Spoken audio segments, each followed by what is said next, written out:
और मेरी संवाददाता अपराजिता श्री ने मोहनलाल बड़ौली से खास बातचीत की है। क्या कुछ कहा उन्होंने, सुनवाते हैं आपको। हमारे साथ प्रदेश अध्यक्ष भारतीय जनता पार्टी के मोहनलाल कौशिक बातचीत के लिए मौजूद है। सर, हरियाणा न्यूज पर आपका स्वागत है। ऐतिहासिक जीत निकाय चुनाव में भी, यानी लोकसभा से लेकर विधानसभा, जिसके बाद अब निकाय चुनाव में भी भारतीय जनता पार्टी अपना जो परचम है वो लहराती हुई नजर आ रही है। ये हरियाणा की जनता जनार्दन ने जो प्रचंड बहुमत की जीत निकाय चुनाव में जो भारतीय जनता पार्टी की हुई है, ये देश के लोकप्रिय प्रधानमंत्री नरेंद्र मोदी जी की नीतियों पर मोहर लगाने का काम किया है।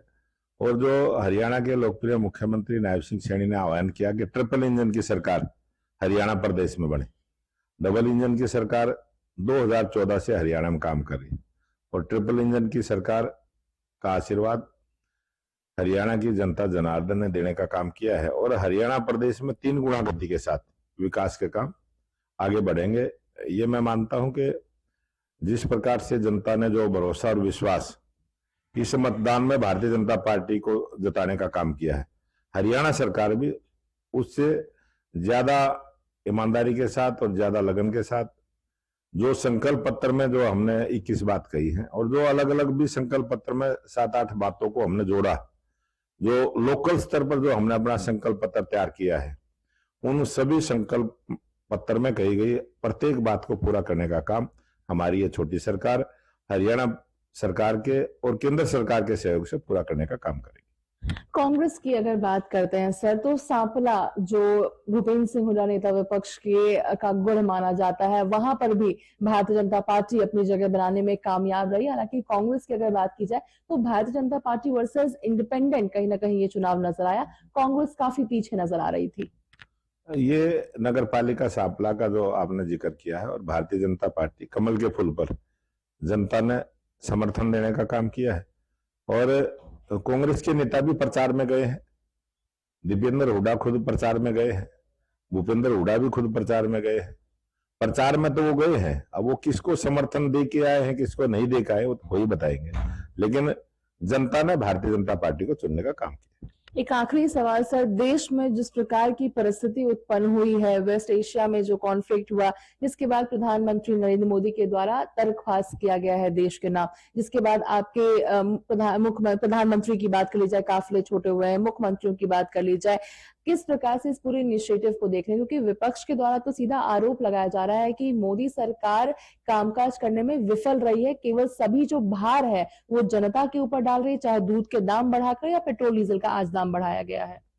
आज देश के प्रधानमंत्री नरेंद्र मोदी जी ने जो जनता से अपील की है, लोकप्रिय प्रधानमंत्री नरेंद्र मोदी जी ने कई बार जनता से सीधा संवाद किया है। वो हर महीने मन की बात में भी जनता से सीधी बात करते हैं।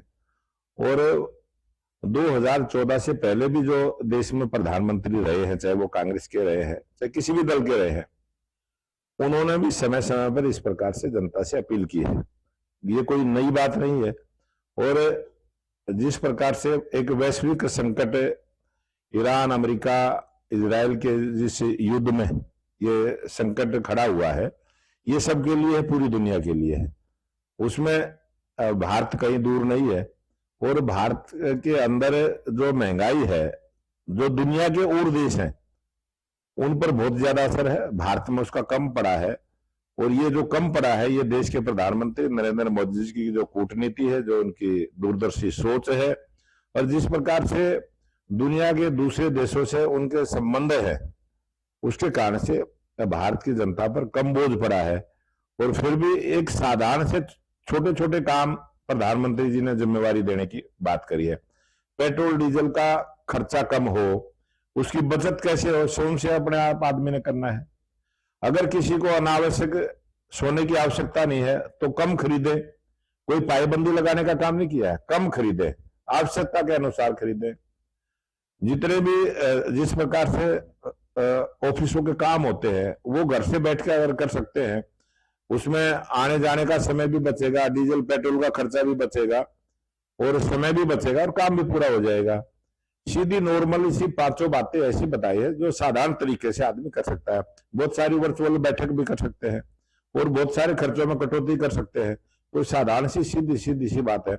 उसमें भी अगर विपक्ष कोई राजनीति करना चाहता है तो देश की जनता जानती है, देश की जनता समझदार है और देश की 140 करोड़ जनता प्रधानमंत्री नरेंद्र मोदी जी के साथ है। और जो आह्वान प्रधानमंत्री जी ने किया आज उसका असर दिख रहा है। बहुत सारे नेता, बहुत सारे लोग पब्लिक ट्रांसपोर्ट को प्रयोग में लेके आ रहे हैं। बहुत सारी जो गाड़ियों के काफिले चलते थे वो कम हुए हैं। बहुत सारे लोगों ने अनावश्यक इस प्रकार के खर्चों को रोकने का काम किया है और इसी से देश के पूर्व प्रधानमंत्री लाल बहादुर शास्त्री जी ने तो सप्ताह में एक दिन व्रत का भी आह्वान कर दिया था जब देश में अनाज की कमी थी।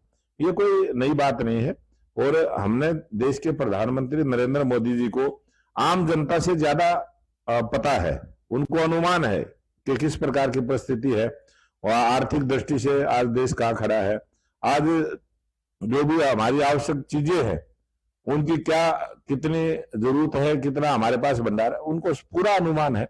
उस अनुमान पर उन्होंने ये आह्वान किया है और ये देश की जनता ने अनुसरण करना चाहिए। अच्छी बात है।